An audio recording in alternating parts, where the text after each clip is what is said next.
Pemirsa, untuk meminimalkan kejadian kekerasan di keluarga, perlu adanya komunikasi yang intensif terhadap semua anggota keluarga. Demikian dikatakan oleh pemerhati perempuan Cia Pemayun.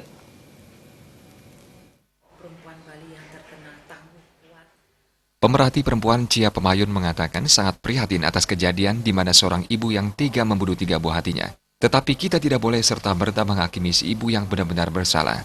Namun perlu didalami motif apa yang melatar belakangi sampai peristiwa itu terjadi.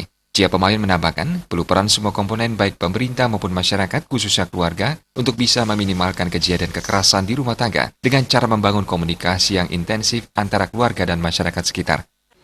Sangat sedih, kenapa kok perempuan Bali yang terkena tangguh kuat dan pekerja keras, pantang menyerah sampai berbuat demikian. Apa sebenarnya yang terjadi ini?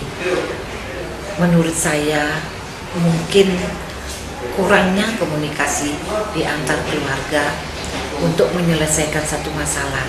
Nah, untuk itu penting sekali adanya komunikasi, karena komunikasi ini akan bisa menyelesaikan masalah.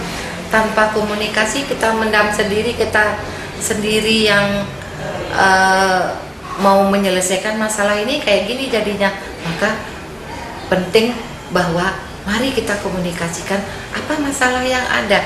Banyak tempat kita untuk mengkomunikasikan, seperti kalau kita mengalami masalah keluarga itu sudah ada seperti P2, TP2A, penegak hukum ada, psikolog ada, dokter ada. Kenapa kita menyelesaikan masalah ini dengan sendiri? Dengan kejadian yang terjadi di Sukawati ini, Cia Pemayun mengharapkan selain peran pemerintah dan keluarga, juga memerlukan peran pemuka agama dalam meningkatkan ajaran agama dalam kehidupan. Joka Andika, Bali.